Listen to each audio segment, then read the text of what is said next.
स्थानिक स्वराज्य संस्थांच्या निवडणुका येत आहेत आणि म्हणून विदर्भ विभागाने आज एक सगळ्या प्रमुख कार्यकर्ते, पदाधिकारी, आमदार, खासदार असा मेळावा ठेवला होता। त्या मेळाव्याकरता मी या ठिकाणी आलो होतो आणि पुढच्या तयारीच्या निमित्ताने दिशानिर्देश देण्याचं काम या मेळाव्यात करतोय। मोठ्या महानगरपालिका आहे, तुम्ही आज संकेत दिले की आम्ही एकत्र लढणार, महायुती म्हणून तिन्ही पक्ष एकत्र लढणार। आमचा प्रयत्न आहे की महायुती म्हणून लढायचं, जिथे शक्य आहे तिथे आम्ही सोबत लढू, जिथे शक्य होणार नाही तिथे मैत्रीपूर्ण लढत करू। आपण याबाबत जेव्हा बोलते तेव्हा सिंधुदुर्गच्या जिल्हाध्यक्षांनी आपल्याला एक पत्र लिहिलंय की मित्र पक्षांकडून आम्हाला वेगवेगळ्या ऑफर येत आहे, एकीकडे आपण मैत्रीपूर्ण लढतीये आणि विरोधकांना मैत्रीपूर्ण लढती हा नियम नाहीये, महायुती हा नियम आहे, मैत्रीपूर्ण लढत हा अपवाद आहे। काही ठिकाणी तो होईल, काही ठिकाणी नाही होणार। मुंबईत जबरदस्तीने म्हणजे प्रलोभन देऊन भाजपचे कार्यकर्ते आपल्याकडे आणण्याचा प्रयत्न करतात आणि जिल्हाध्यक्षांनी तसं एक पत्र दिलं। काही ठिकाणी अशा घटना घडलेल्या आहेत, त्या लक्षात आलेल्या आहेत, त्या मी शिवसेनेचे जे प्रमुख आहेत एकनाथराव शिंदेजी यांच्या नजरेस आणून दे। मुंबईमध्ये दोन्ही ठाकरे बंधू एकत्रित येणार आहे, काही स्ट्रॅटेजी विशेष राहणार? बघा, पहिली गोष्ट तर मी तुम्हाला सांगतो, कोण कोणासोबत युती करताय हे गौण आहे। मुंबईच्या जनतेने महायुतीचा महापौर करायचा हे मनात ठरवलेलं आहे, त्यामुळे आम्हाला कोणासोबत लढायचं हे आता पुढच्या काळात स्पष्ट होईल। ते एकत्रित आले, ते वेगळे लढले, कसंही झालं तरी देखील महापौर हा महायुतीचाच होईल।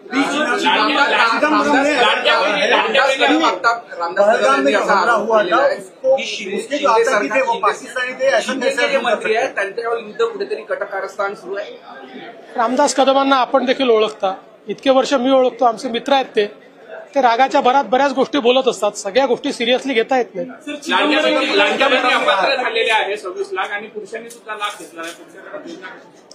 आपल्या महिला व बाल विकास मंत्र्यांनी अतिशय स्पष्टपणे सांगितलेलं आहे, 26 लाख असे अकाउंट सापडलेले आहेत की जे लाडक्या बहिणीच्या निकषात बसत नाहीत, ज्याच्यामध्ये पुरुष देखील आहेत, ज्याच्यामध्ये अन्य योजनांचा लाभ घेणारे देखील आहेत, वेगवेगळ्या निकषांमध्ये न बसणारे, मग कोणी इन्कम टॅक्स पेई असेल किंवा जी काही आपण निकष तयार केले होते त्यात न बसणारे अकाउंट्स आहेत। आता हे सगळे अकाउंट रद्द केलेले नाहीत, हे सस्पेंड केलेले आहेत। त्याची सगळ्यांची पुन्हा एकदा शहानिशा केली जाईल। जे आम्हाला रेकॉर्डवर आढळत आहे तेच जर सत्य असेल तर मात्र हे अकाउंट बंद केले जातील। दोन माजी आमदार भाजपात येत आहेत, आणखी अजून इन्कमिंग होणार आहे का काँग्रेस? बघा, या संदर्भात आमचे अध्यक्ष रवींद्र चव्हाण हेच आपल्याला जास्त सांगू शकतील, कारण भारतीय जनता पक्षामध्ये कोणी जर प्रवेश करायचा असेल तर ते त्यांच्या लेवलवर ठरतं। अर्थात नंतर मला ते सांगतात की बाबा यांचा प्रवेश आपण करतोय। चिदम्बरम जी का एक बयान है जिसमें वो कह रहे पहलगाम के जो आतंकी थे वो पाकिस्तान से है, इसका कोई सबूत नहीं। याच्यात मला काही नवल वाटत नाही, मुझे इसमें कोई आश्चर्य नहीं लगता। ये लोग वही लोग हैं जो इससे पहले एयर स्ट्राइक पर, सर्जिकल स्ट्राइक पर क्वेश्चन मार्क लगाते थे और इस प्रकार की इनकी प्रवृत्ति के कारण जनता ने इनके सामने क्वेश्चन मार्क लगा दिया, इनके सामने प्रश्नांकित ये हो गए। इसलिए ये मानसिकता ही ऐसी है, इस मानसिकता का कुछ नहीं किया जा सकता। विभागाचे आमदार आज राज्यपालांना भेटायला गेलेले आहेत, योगेश कदम असतील किंवा शिवसेनेच्या इतर मंत्र्यांची तक्रार त्या राज्यपालांकडे। असं आहे की एक नरेटिव्ह तयार करण्याचा प्रयत्न चाललेला आहे।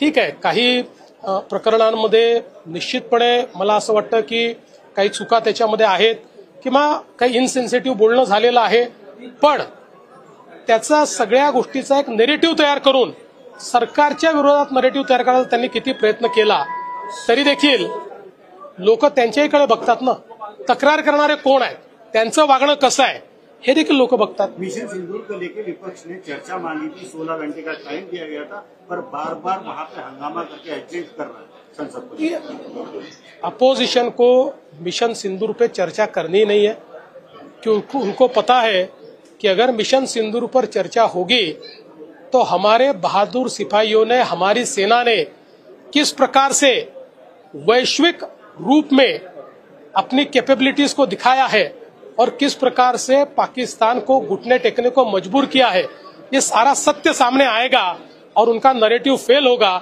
इसलिए एक युद्ध की नीति होती है शूट एंड स्कूट, यानी दागो और भाग जाओ, दागो और भाग जाओ। ऐसा झूठ दागते और भाग जाते, चर्चा करने की उन्हें हिम्मत ही नहीं। पुणे रेव पार्टी नंतर पुन्हा एकदा ड्रग्स आणि रेव पार्टीचा मुद्दा चर्चेत आला, आपण गृहमंत्री सुद्धा आहात, काय नाही, या सगळ्या गोष्टी अतिशय गंभीर आहेत। सातत्याने आपण त्याच्यावर कारवाई करण्याचा प्रयत्न करतो आहोत। मोठ्या प्रमाणात कारवाई चाललेली आहे। कालही मुंबई पोलिसांनी दुसऱ्या राज्यामध्ये जाऊन देखील जे काही इथं बॅकवर्ड लिंकेजेस शोधत ते गेले, त्याच्यामध्ये दुसऱ्या राज्यात जाऊनही त्यांनी तो ड्रग्सचा कारखाना त्या ठिकाणी पकडलेला आहे। त्यामुळे याच्यावर कारवाई मोठ्या प्रमाणात चालली आहे। स्पेशल इंटेंसिव रिवीजन जो चुनाव आयोग कर रहा है, स्पेशल इंटेंसिव रिवीजन, उस पर कई लोग कोर्ट में गए थे, लेकिन सुप्रीम कोर्ट ने उसमें रोक लगाने से फिलहाल बना दिया। देखिए, बिल्कुल सही बात है। हमारी ये मांग है कि स्पेशल इंटेंसिव रिवीजन होना चाहिए, क्योंकि हमारी मतदाता सूची में इंटेंसिव रिवीजन न होने के कारण पिछले 20 सालों में बहुत ऐसे नाम हैं जो एग्जिस्टेंस में नहीं है। लोग अपना पता छोड़कर चले गए, तब भी नाम है। नई नगर जगह चले गए, वहां भी उनका नाम है। कई लोग जो गुजर गए, उनके भी नाम उसमें है। तो ये होना ही चाहिए। मैं आपको बताना चाहता हूं, मैं स्वयं इंटेंसिव रिवीजन होना चाहिए इसलिए 2012 में हाईकोर्ट गया था।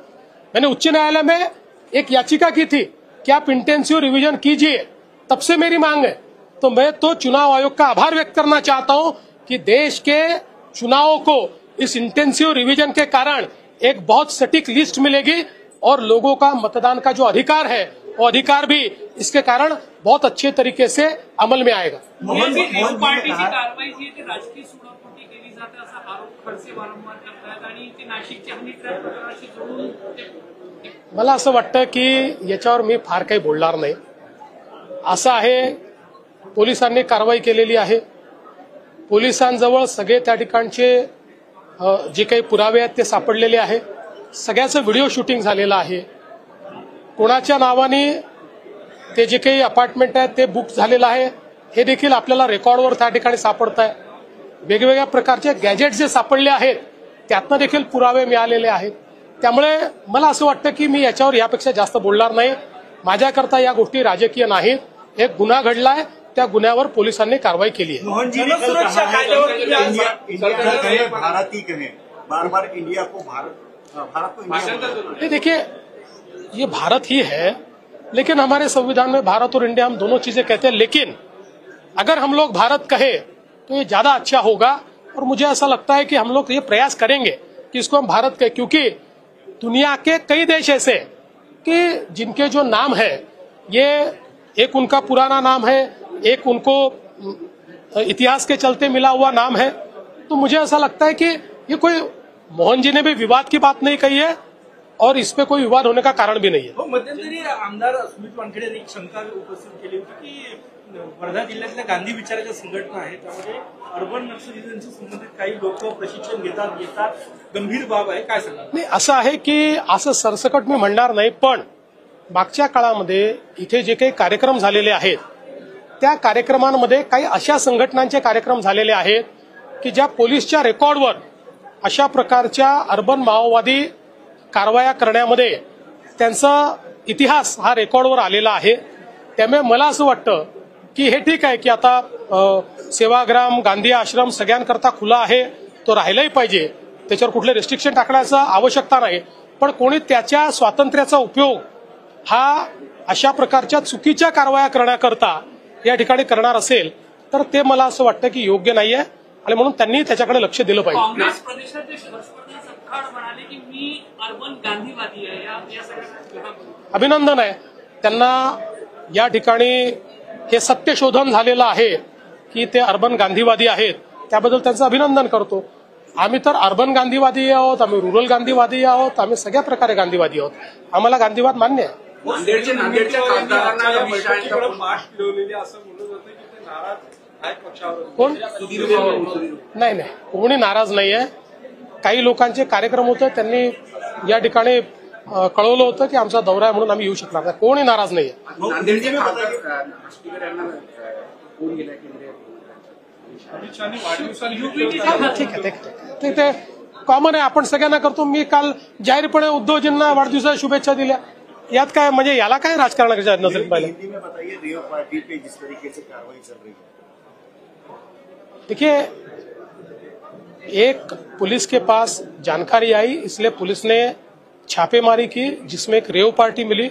उसमें कुछ वहां पर ड्रग्स भी मिले, कुछ इंक्रिमिनेटिंग ऐसा मटेरियल भी मिला और जो लोग उस पार्टी में थे उनको पुलिस ने अरेस्ट भी किया है.